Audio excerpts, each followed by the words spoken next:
ইন্নী জাইলুকা লিন্নাসি ইমামা। আল্লাহ তাআলা কোরআনে আছে স্পষ্ট। ইব্রাহিম আলাইহিস সালামকে বলছেন, আমি তোমাকে মানুষের জন্য ইমাম বানালাম। ইমাম কমিটি বানায় না, আল্লাহ বানায়। এই পদটা আল্লাহর দেওয়া, সরাসরি কোরআনের আয়াত, আমি বানালাম। আচ্ছা, 2 নম্বর হলো, তাহলে ইব্রাহিম আলাইহিস সালাম ইমাম, এটা কে বলছেন? আচ্ছা, এবার আল্লাহই বলছেন, ওয়াআযিন ফিন নাসি বিল হজ্জ। এই যে এটাও ইব্রাহিম আলাইহিস সালামকে বলছে, হে ইব্রাহিম, তুমি মানুষদের মাঝে হজ্জের আযান দাও। আযিন, এলান করো, ঘোষণা করো। আযান মানে ঘোষণা করো। তাইলে ওয়াআযিন, আযান দাও। মুয়াজ্জিন ইব্রাহিম আলাইহিস সালামকে আল্লাহ তাআলা এই পদ দিয়েছেন। 3 নম্বরে খাদেম, আল্লাহ তাআলা কোরআনেই বলছেন, ওয়াতাহহির বাইতিয়া লিত-তাইফিনা ওয়াল কাইমিনা ওয়ার রুকআইস সুজুদ। ইব্রাহিম, আমার ঘরটাকে তুমি আমার তাওয়াফকারী বান্দা এবং আমার নামাজি বান্দাদের জন্য পবিত্র করো, সাফাই করো। তুমি খাদেম। তাইলে ইব্রাহিম আলাইহিস সালামকে আল্লাহ তাআলা ইমামও বানাইছেন, মুয়াজ্জিনও বানাইছেন, খাদেমও বানাইছেন। তাহলে যেই 3টা পদ আমগো কপালে জুটছে, এটা সরাসরি নবীদের পদ। এই 3টা সরাসরি আল্লাহ তাআলার নিয়োগ দেওয়া। এই নিয়োগ লেটারটা আল্লাহ দিয়েছেন। তাহলে এর মোকাবেলায় পৃথিবীতে মানুষের দেওয়া অন্য কোনো পদ পদবি এই পদের সামনে, আল্লাহর দেওয়া পদের সামনে তুলনার যোগ্য হতে পারে না। কেউ যদি নাও বুঝে, এতে কোনো সমস্যা নেই। আল্লাহ কোরআনে বলছে, আমান কাফারা ফা ইন্নাল্লাহা গানিয়্যুন আনিল আলামিন। আল্লাহ বলে, আমার হুকুমকে কেউ যদি অস্বীকার করে, অবজ্ঞা করে, তুচ্ছ তাচ্ছিল্য করে, কোনো সমস্যা নাই। আমি আল্লাহ সারা পৃথিবীর সকল থেকেই অমুখাপেক্ষী। আমি কারো ধার ধারি না। আমি যেটা বলছি এটাই কথা। কারো বুঝে ধরলেও এটাই কথা, কারো বুঝে না ধরলেও আল্লাহর কথাই কথা। বুঝেন নাই? আমনের বুঝে ধরে না, আমনের বুঝে আমনে ফইরা দেয়, আমনের বুঝলে আপনি উঠতে লাগবে, আমনের বুঝে ধরে নাই যেহেতু। তাইলে কোনো মানুষ তাদের বুঝ নিয়া কোরআন সুন্নাহর কোনো সিদ্ধান্ত আটকাইয়া নাই, বৈশা নাই। সারা পৃথিবী আল্লাহকে সেজদা দিলেও আল্লাহ বাড়বে না। সারা পৃথিবী আল্লাহকে সেজদা না দিলেও আল্লাহ কমবে না। লা ইয়াজিদুহু শাইউন ওয়া লা ইয়ানকুসুহু শাইউন। আল্লাহকে কোনো কিছু বাড়াইতেও পারে না, কোনো কিছু কমাইতেও পারে। আল্লাহ আল্লাহই আল হাইয়ুল কাইয়্যুম। তিনি সর্বদাই জীবিত এবং তিনি সর্বদাই গোটা কায়নাত পরিচালনা করছেন। ওয়া তাওয়াক্কাল আলাল হাই আল্লাযী লা ইয়ামুত। আল্লাহ বলেন, ভরসা করো ওই জীবন্ত সত্তার উপরে যিনি কখনোই মৃত্যুবরণ করবে না। ওয়া তাওয়াক্কাল আলাল আজিজির রাহিম। আল্লাহ বলেন, ভরসা করো তার উপরে যিনি আজিজ, মহাপরাক্রমশালী এবং যিনি রাহিম, অত্যন্ত দয়া। তাইলে বোঝা গেল বাপ, আপনারা কেউ বোঝেন কিংবা না বোঝেন, আমরা বুঝছি যে আমরা ভালো পথ পাইছি, আমরা লাভে আছি, আলহামদুলিল্লাহ আমরা বুঝছি। এরপরে অন্য কেউ মানুষে কি মনে করে, আপনি মনে করলেও সমস্যা নাই, মনে না করলেও সমস্যা। কোনো মানুষের মূল্যায়ন এটা কোনো বিষয় না। বরঞ্চ মজার কথা হলো, মানুষ কিছু বলবে, এই কারণে কোনো আমল, কোনো কাজ, নেক কাজ ছেড়ে দেওয়া, এটাও শিরিক। মানুষ দেখবে, মানুষের প্রশংসা মিলবে, এই জন্য কোনো নেক কাজ বা কোনো আমল করা, এটাও শিরিক। বুঝেন নাই? ফুযাইল ইবনে আয়াজ রাহমাতুল্লাহ আলাইহির কথাই, তারকুল আমাল লিআজালিন নাস শিরকুন। মানুষের কারণে কোনো আমল ছেড়ে দেওয়া, মানুষে কিটা করে রোগ, মানুষের জন্য ছেড়ে দেওয়া, মানুষ কিছু বলবে এই লজ্জায় ছেড়ে দিলাম, এটা শিরক। আবার বলে আমালুলি আজালিন নাস, মানুষ কিছু বলুক, প্রশংসা করুক, দেখুক, এই জন্য আমলটা করা, এটাও শিরক। এটা রিয়া, আর রিয়া শিরক। বলে আমালুলি আজালিন নাস রিয়াউন। তাহলে ফুজাইল ইবনে আয়াজ রাহমাতুল্লাহ আলাইহি বলেন, ওয়াল ইখলাসু আন ইউআফিয়াকা আল্লাহু মিনহু। ইখলাস কি? আল্লাহর সন্তুষ্টির জন্য। ইখলাস হলো আল্লাহর জন্য কখন? যে আল্লাহ তোমাকে উভয়টার থেকে রক্ষা করছেন, এটাই হলো ইখলাস। অর্থাৎ আমি মানুষ কিছু বলবে এই জন্য ছাড়িও নাই, আমি মানুষ কিছু বলবে এই জন্য করিও, করেছি আল্লাহর জন্য, ছেড়েছি আল্লাহ। মিথ্যা আমি বলি নাই এজন্য যে আল্লাহ নিষেধ করছে, সত্য আমি বলেছি এজন্য যে আল্লাহ বলেছে। কথার কথা, যে কোনোটাই হোক। এই জন্য মাওলানা মাহবুব সাহেবের এই কথার কারণে বললাম। সবচেয়ে বড় কথা হইল, সারা রাতও যদি বলি এখন, দুশ্মনের ষড়যন্ত্র কি পরিমাণ, মুসলমানের শেষ ইমানের শেষ ফোঁটা, মুসলমানের যুবক যুবতী, নারী পুরুষ, জওয়ান বুড়ো, ঘর পরিবার, একেবারে মানুষের ঘরের আপনার শেষ, আপনার সকল কিছু, মানুষের সব কিছু আজকের পৃথিবীতে এই ইন্টারনেট এর মাধ্যমে সব কিছু নির্দিষ্ট কারো কাছে সব কিছুই রেকর্ডেড, সংরক্ষিত। আমার বাসা মেন রাস্তার পাশে, এটা একতলার ছাদ, ছাদের উপরে আমার কটা গাছ আছে, গাছ লাগানো 10-20টা গাছ। তো আমার ওই যে গুগলের যে এই রোডের যে দেখে, এইটার মধ্যে আমার বিল্ডিংটাও আছে, বিল্ডিংটার উপরে যে কটা গাছ আছে এইটার ছবিও আছে, আমার দেখাই। আপনি বলেন, তখন আমার বিবি আজকে এটা শুনে আমার একটা আশ্চর্য কথা বলছে, সে আমার অবাক লাগছে। সে বলছে, তাইলে তো ছাদে যাওয়াও ঠিক হবে না, কারণ ছাদে যদি আমি যাই, কোনো সময় যদি এই ক্যামেরার ছবি ওঠে, ওই হঠাৎ নিজে বলে উঠছে আজকে। আমি বললাম আর কি এই অবস্থা। ওই যে আমার মাদ্রাসা সার্চ করলে বাইর করে যে ডাইরেক্ট হুজুরের বাড়ি কোনটা এটা পর্যন্ত আছে। তাইলে গোটা পৃথিবী আপনার এই নেটের মাধ্যমে নখদর্পণ একদম হাতের মুঠোয়। তাহলে মুসলমানের শেষ ঈমান আমল শেষ করে দেওয়ার শেষ বিন্দু, চতুর্মুখী নীল নকশা ষড়যন্ত্র চলতেছে খুব তীব্র বেগে। এগুলা বুঝাইতে গেলেও আপনি বুঝতেন না, অনেক কথা বুঝতেন না। আমারে সেদিন একজন ঢাকার বড় ব্যবসায়ী, আন্তর্জাতিকভাবে সারা সপ্তাহে 2-3 দিন বাহিরে যায়, বড় মাফের ব্যবসা, উনি আমারে বলতেছে যে হুজুর শুধু কাজ আমি নিজে দেখে আসছি, নতুন মোবাইল আসতেছে কিছুদিনের মধ্যে, আপনি শুধু যে কোনো জায়গায় আপনার সাথে বড় একটা মোবাইল ছিল আপনাকে 4 জনের কাছে, আপনারা যে কথা বলছেন মোবাইলে না, এমনি এমনি বইয়ে বইয়ে এই যা বলছেন তার সব কিছুই ওই মোবাইলটার ভিতরে রেকর্ড হয়ে যাচ্ছে। আর এরপরে আপনাদের এই কথার আলোকে যা শুনতে বুঝতে বলতেছিলেন ওই জাতীয় তথ্য যা আছে, এরপরে আমি মোবাইল অন করলে ওগুলোই আসে। কইয়া না মানে আমরা কয় আনিসুর রহমান আশরাফি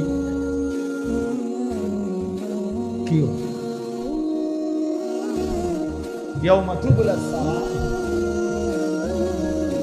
আল্লাহ কোরআনে বলছে, হাসরের ময়দানে আমি তোমাদের ভিতরের গোপন কথাগুলো সব বের করে ফেলব। ওয়া শাহিদা আলাইহিম সামউহুম ওয়া আবসারুহুম ওয়া জুলুদুহুম। আল্লাহ বলছে হাসরের ময়দানে তোমাদের কান, চোখ এবং পুরা দেহের চামড়া কথা বলবে। তো উনি আমার একটা সুন্দর কথা কইছে, হুজুর হাসরের ময়দানে হবে প্রযুক্তির সর্বশেষ অংশ, এর আগ পর্যন্ত যে দূর আধুনিক হওয়া দরকার কাছাকাছি কিয়ামতের আগ পর্যন্ত ওদূর আল্লাহ পৌঁছাবে। নাইলে মনে করেন আমরা চালাইতাম গরুর গাড়ি, হাসরের ময়দানে হঠাৎ গিয়ে দেখবেন বিমান, এরকম ব্যবধান হইত না। এতটা ব্যবধান হবে না বুঝার ক্ষেত্রে। হ্যাঁ, তাইলে আমার বলার উদ্দেশ্য হলো এটা না, আমি ওইটা নিয়ে বলি। দুশ্মন তার ষড়যন্ত্র করবে, আমি বললেও করবে, আমি না বললেও কি করবে।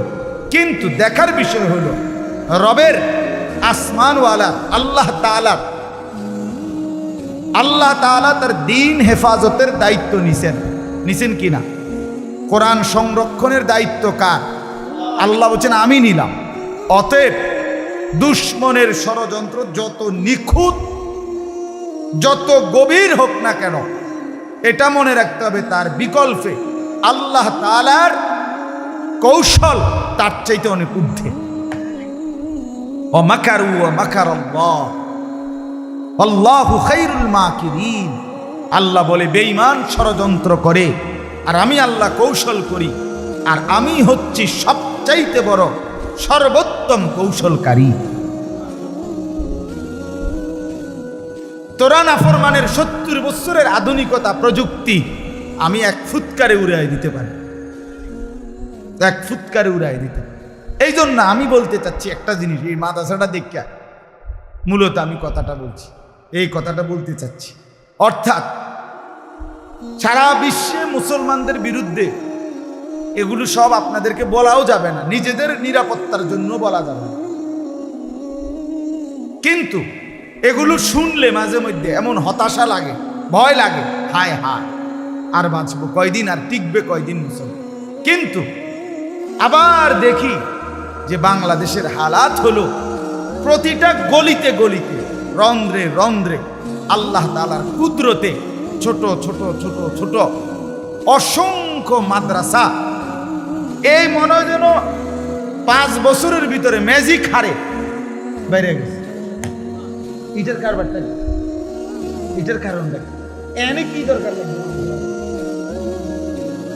কথা বোঝেন না? মালাই বাঙ্গরা কি মাদ্রাসা নাই? কথা বলেন না। মালাই বাঙ্গরা মাদ্রাসা আছে কি না বাজারের উপরে? এনে কি দরকার? হ্যাঁ, রব্বুল আলামিন বলছে আমিও একদম নিখুঁত ভাবে আমার জমিনটাকে আমার বান্দাদের ঈমান আমলের আখিরি হেফাজতের জন্য আমিও মাদ্রাসা, কোরআনের ঘর, জায়গায় জায়গায় ছোট্ট ছোট্ট ক্যাম্প, আমার ঈমান রক্ষার ক্যাম্প, যেন ঘূর্ণিঝড়, বন্যা, জলোচ্ছ্বাস, টর্নেডোতে যেরকম বিভিন্ন জায়গায় ভবন রেডি থাকে, আমি আল্লাহ আগের থেকে ঈমান আমলের পাহারাদার হিসাবে ঘর প্রত্যেক গ্রামে গ্রামে গলিতে গলিতে আমিও রেডি করতেছি। ঠিক আছে, কোন সন্দেহ? প্রয়োজন পরিমাণ লোক গ্রামকে গ্রাম রেডি হইতে, দুশ্মনের মোকাবেলার জন্য, বেঈমানের মোকাবেলার জন্য সমান সমান দরকার, কখনোই দরকার সমান সমান হইতে হবে না। আল্লাহ তাআলার একটা হিসাব আছে। আমার কাছে একটা বই আছে, হিসাবুল কোরআন, কোরআন শরীফের অঙ্ক, মানে কোরআনের অঙ্ক। ওইখানে আল্লাহ তাআলা কোরআনে কিন্তু অনেক যোগ বিয়োগ পূরণ ভাগ আছে, বুঝছেন না? বিয়োগ আছে, যেমন ওয়ালাকাদ আরসালনা নূহান ইলা কওমিহি ফালাবিসা ফীহিম আলফা সানাতিন ইল্লা 50 আমা। এই যে এই বিয়োগ, আল্লাহ বলছেন নূহ আলাইহিস সালামকে আমি পাঠিয়েছি তার কওমের কাছে, তিনি তাদের মধ্যে ছিলেন 1000 বছর 50 কম। তাহলে 1000-এর থেকে 50 কি দিবেন? বিয়োগ দিবেন, 9.5 দিবেন। এই যে কোরআনের বিয়োগ। এরপরে আছে মুসা আলাইহিস সালামকে আমি আল্লাহ তাআলা বলছি 30 দিন তুর পাহাড়ে আইসা থাকতে, এরপরে ও আতমামনাহা আশরান, এটারে আরো 10 দিন দিয়া বাড়াইছি, পূর্ণ করছি। তো এবার আরো 10 দিন যোগ করবেন, তো কত হইব? 40। এই যে যোগ, কোরআন শরীফে কি আছে? যোগও আছে, বিয়োগও আছে, এরম আছে। তো এটা বলতেছিলাম যে আল্লাহ তাআলা তার কুদরতি নিজামে এই পৃথিবীটার মধ্যে যারা যত ষড়যন্ত্রই করুক, ঘরের শত্রু বাহিরের শত্রু, ছদ্মবেশী কিংবা প্রকাশ্য, সব লাইনের দুশ্মনের মোকাবেলায় আলহামদুলিল্লাহ আল্লাহ তাআলাও কার্যকর ব্যবস্থা তৈরি করছেন। বলেন আলহামদুলিল্লাহ। ঈমান ইসলামের ঘর, মানুষের জান মালের শেষ ঈমানের রক্ষার জায়গা আল্লাহ তাআলা ঠিক করছেন। তো বলতেছিলাম সমান সমান লাগবে না, দুশ্মন যতজন ঈমানদার ততজন, না না লাগবে না, ঈমানদার কম হইলেই চলবে। আল্লাহ কোরআনে বলছে ইন ইয়াকুম মিনকুম 20 সাবিরুনা ইয়াগলিবু মিআতাই, সরাসরি কোরআনে আল্লাহ বলে মুমিন ঈমানদার আমার উপরে সবরকারী যদি হয় 20 জন, 20 মানে 20, আল্লাহ বলে নিশ্চয়ই তারা যুদ্ধে মোকাবেলায় বিজয় লাভ করবে 200 কাফেরের বিপরীতে। তাহলে 20 আর 20 হিসাব বুঝছেন? তাইলে ঈমানদার, সেজদাওয়ালা, আল্লাহর গোলামি করে নেওয়ালা, হিম্মতওয়ালা, সাহসী মুমিন অল্পই হবে, কিন্তু এদের দ্বারাই সর্বযুগে ঈমান ইসলামের বিজয় হবে। অতএব যুবক, এই যে কয়জন বসছ, দেখার বিষয় হলো তুমি কামে লাগবে কি। অচিরেই ঈমান ইসলামের জন্য কোরবানি লাগবে, গরু কোরবানি না, জীবন কোরবানি লাগবেই, এটা স্বাভাবিক। সকলের ফিকির এখন একটা সাধারণ গ্রামের সিফার ভিতরে জাতের বাড়ি, সাধারণ থেকে একটা সাধারণ ছেলেও এখন যা ফিকির করে সারা বিশ্ব নিয়ে, মানুষের চিন্তা আর এখন বাংলাদেশে সীমাবদ্ধ নয়। নাইলে যে ছেলেটা নিজের একটা চুল কাইটটা ফেসবুকে দেয়, সে কি জন্য দেয়? যে সারা বিশ্ব দেখুক। তাহলে তার এই সামান্য আঙ্গাল কাঙ্গাল দেড় বুড়া বেড়া, তুই বেড়া ঠিক করিয়া আরতি ব্যবস্থা, কথা কইতে রাস্তা, তোরও চিন্তা যে ফেসবুকে আসুক সারা পৃথিবীতে। তাহলে প্রত্যেকের চিন্তা এখন কি নিয়া? বিশ্ব। বুঝছেননি হিসাবটা? সবাই চিন্তা করে। তার মানে আগামীর সময়টা ঈমান ইসলামের যুদ্ধ, কুফরের যুদ্ধ, এটা হবে শুধু বাংলাদেশের এই 2-3টা ছোটখাটো দল, এদের ধাক্কা ধাক্কি। সারা পৃথিবীব্যাপী একদিকে ঈমান, একদিকে কুফর, একদিকে মুসলমান, একদিকে বেঈমান, এই মুখোমুখি। শুধুমাত্র অস্ত্রের যুদ্ধ না, অস্ত্রের যুদ্ধ বলেন, মনস্তাত্ত্বিক যুদ্ধ বলেন, বুদ্ধিবৃত্তিক যুদ্ধ বলেন, কলমের যুদ্ধ বলেন, জ্ঞানের যুদ্ধ বলেন, সর্বদিকে ইনশাআল্লাহ। এদিকেও ওলামায়ে কেরাম এবং বিবেকবান দিনদার মুত্তাকি মানুষ এদিক দিকেও ঈমান ইসলাম রক্ষার বিশ্বব্যাপী প্রস্তুতি নিচ্ছে। বেঈমানও ঈমান ইসলাম ধ্বংসের বিশ্বব্যাপী প্রস্তুতি নিচ্ছে। মোকাবেলা হবেই, ঈমানদার জিতবেই, কোনো সন্দেহ, কোনো সন্দেহ। হ্যাঁ, গাজা, ফিলিস্তিনের যেই অঞ্চলে এই যে ইসরায়েলের ইহুদিরা, বেঈমানরা কোনোভাবেই পারতেছে না।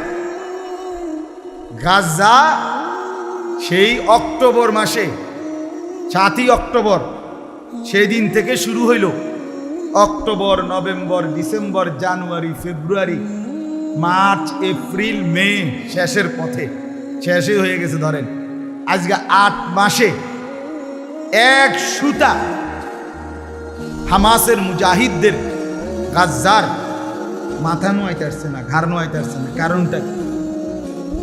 অথচ এইটা একটা দেশ না তো, গাজ্জা একটা এলাকা, একটা নির্ধারিত অল্প কুদ্দুর জায়গা, অল্প কুদ্দুর জায়গা, 1 কোটি না, 1 কোটির অর্ধেকের মতো মানুষের বসবাস।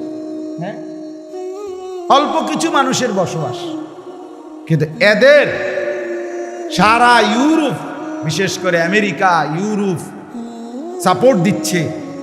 ইসরায়েল তার সর্বশক্তি দিয়া, তাদের সমস্ত অত্যাধুনিক অস্ত্র দিয়ে যুদ্ধ করতেছে আজ 8 মাসে, কিন্তু মুসলমানদের, মুজাহিদদের ঘাড় নামাইতে পারতেছে না, পরাজিত করতে পারতেছে না। কারণটা হইল, মূল বিষয় হইল ওইখানের প্রতিটা বাচ্চা, ওই অঞ্চলের মুসলমানের প্রতিটা সন্তান মায়ের পেট থেকে যখন বের হয়, কসম খোদার, মা তখন একবার হলেও তার কানের কাছে ওই বাচ্চাকে বলে, সন্তান, আমি তোকে প্রসব করেছি ফিলিস্তিন মসজিদে আকসা বিজয়ের জন্য। বলি তুকা, আমি তোকে জন্মই দিয়েছি বাপ জীবন দেওয়ার জন্য, তোরে গর্বে ধরছি বাপ ফিলিস্তিনের আজাদির জন্য। হ্যাঁ, এই জন্য পারবেন, একেবারে মাটির সাথে সমান করে দিয়েও পারবে, হারতেই হবে, একটু সময় লাগবে। ইসরায়েল হারবেই, কোনো সন্দেহ নেই। মানুষের সত্তাগত একটা কথা মনে রাখতে হবে, বাহ্যিক বেশভূষা, যুবক ভাই তোমরাও শোনো, বাহ্যিক বেশভূষা মানুষ পরে গ্রহণ করে, কিন্তু ঈমান, ইসলাম, আল্লাহকে মানার যোগ্যতা, এটা আল্লাহ তাআলা সত্তার ভিতরে, অস্তিত্বের ভিতরে দিয়েই পৃথিবীতে ভূমিষ্ঠ। এই জন্য ফিতরাত, ইউলাদু আলা ফিতরাতিন, ঈমানকে মানা, আল্লাহকে মানা, ইসলামকে মানার জন্মগত যোগ্যতা দিয়েছে আল্লাহ তাআলা মানুষের ভিতরে। এই জন্য আলগাজিটা আসে, মনে করো আজকে হয়তো তুমি মোবাইল দেখা কোনো বন্ধুর আড্ডায়, নারীর আড্ডায় এমনি এমনি তাংফাং করে করে হয়তো একটু সদর বদর হয়ে গেছো, কিন্তু সত্তার ভিতরে, জাতের ভিতরে কি আছে? ঈমান আছে, ফিতরাত আছে, সত্তার ভিতরে ইসলাম আছে, প্রকৃতগতভাবে সৃষ্টি। আমাদের কোনো না কোনো এক গ্রুপের মুখামুখি দাজ্জাল, হয় আমাদের সামনে, নয় আমাদের সন্তানের সামনে। তো আমারও তো সন্তান আছে, 7 বছর 2 বছর, তাগো সামনে। এই জন্য আপনাদেরকেও বলি, এই আপনারা যারা আলেম ওলামা আছেন, যদি ইসলামের জন্য কিছু করতে হয়, তো আগের চাইতো আরো বেশি মজবুতির সাথে, হিম্মতের সাথে, মেহনতের মাধ্যমে রাত দিন একাকার করে বরাবর কইরা মেহনত করতে। যদি ফিকির হয় দিলের মধ্যে ইসলামের কেন্দ্র, আর একটা হইল ওয়াজ করছি 10 লাইন, ঠিক মতো উঠলো কিনা মোবাইলে, হ্যাঁ টুপিটা কোনো বেহা হইয়া গেল নি, কোটিটা মনে কোনো লড়েনি, যাইবার আগে উঠতেছি দোয়া করবেন, গাড়িতে উঠছি দোয়া করবেন, হ্যাঁ ড্রাইভিং সিটে বসিলাম দোয়া করবেন, প্রত্যেক সেকেন্ড মোবাইলে। তো এই প্রদর্শনী ওই আপনি এই ডকেরই থাকেন, আপনিতে তেমন কোনো কাম হইতো না, আপনিতে কোনো কাম হইতো না। হ্যাঁ, মেহনত করতে হবে যুবক ভাই। এখন আর আগামী সময়টা ভাত মাছের যুদ্ধ না, ইমানের যুদ্ধ। আমার বাবা আপনাদেরকেও বলি, যারা তাদের ছেলেকে বঞ্চিত করলেন, আপনিও কষ্ট পাবেন, সন্তানও কষ্ট। এই যারা ছেলেটাকে মাদ্রাসায় পড়াইলেন না, কোরআন শিখাইলেন না, দিন শিখাইলেন না, মেয়েটাকে পর্দা দিয়ে যাইতে পারলেন না, বাড়িটার মধ্যে পর্দার পরিবেশ দিয়ে যেতে পারে, বাড়িটার মধ্যে মাঝখান বরাবর একটা রঙিন টেলিভিশন থুইয়া আপনি কবরে গেছেন, মনে রাখেন আপনি আপনার ফ্যামিলিটারে জাহান্নামের উপরে দিয়েই গেলেন। আর এরা জাহান্নামে যাইব, আর আমনেরে বেহেশতে হতাইয়া থুইয়া, জি না, আমনেরে লইয়েই যাও। লইয়েই যাবে আমনেরে লইয়া যাবে, বলবি আব্বারে লগে দেন, আব্বা আমাকে লাগিয়া জীবনটা কষ্ট করছে, একসাথে আমরা পিঠা না খাইলে কেমনে হয়? আব্বার কষ্ট, আব্বা মৃত্যু পর্যন্ত আব্বাই টেলিভিশনের বিল, বিদ্যুৎ বিল, ডিশের বিল আব্বা, আমার আব্বাই দিয়ে গেছে। এত বড় মহান বাপ, এত বড় মহান বাপ, এবারে ছাড়া জাহান্নামে যাব। ইন্না আতানা সাদাতানা ওয়া কুবারানা ফাআদাল্লুনা সাবিলা।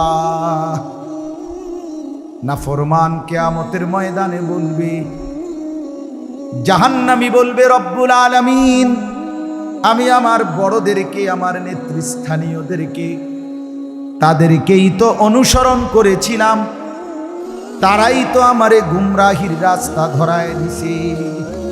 আমি তো নিজ চোখে দেখছি মাওলা, আমার আব্বা বিড়ি খায়, তাহলে আমি বিড়ি খাবো না তো কেন খাবো না? আমি তো দেখছি মাওলা, আমার আব্বা কথায় কথায় গালি দেয়, তো আমি গালি দেব না কেন? আমি তো ছোট্ট বয়স থেকে দেখছি আমার আব্বা মা, আমার ভাই বোন আমার ঘরেই রঙিন টেলিভিশনে নর্তকীর নাচ, সিনেমা নাটক দেখছে, তো আমি একজন দেখব না কেন? কেন দেখব না? আমার আব্বারে দেখছি শেষ বয়সে চা দোকানে বসে বসে বিড়ি খাইতো আর বন খাইতো, আর রঙিন টেলিভিশনে নর্তকীর নাচ আর নাটক সিনেমা দেখতো, তো আমি ওইটা করব না কেন? কথা বলেন না কেন? ইন্না আতানা সাদাতানা ওয়া কুবারানা ফাআদাল্লুনা সাবিলা। আল্লাহ তারাই তো আমারে পথভ্রষ্ট করে দিয়েছে। আমি তো আমার আব্বারে দেখছি পাঞ্জাবি, আমি তো আমার আব্বারে দেখছি টুপি। আমার আব্বা জীবনে কোনোদিন পান খায় নাই, আমিও জীবনে কোনোদিন পান খাই নাই, না জায়েজ না, কিন্তু আমার আব্বারে আমি দেখি না। কথা বুঝছি না? আমার মারে আমি দেখি না, তো আমি তো দেখছি, যে শিখছি আমার আব্বার থেকে। আমার আব্বা জীবনভর মসজিদের ইমামতি করছে, আমরা আজও মসজিদে জুমা পড়াই। এই ব্যস্ততার ভিতরেও জুমা ঠিক রাখছে। সকালবেলা জুমার দিন উঠতে কষ্ট লাগে, মাঝে মাঝে মন চায় জুমা ছেড়ে দিই, যে আগে আগে উঠতে লাউন লাগে জুমার দিন, কিন্তু আমার বাবা যে বংশের যেটা ঐতিহ্য আর দিনের খেদমত, ছাড়বো কেন?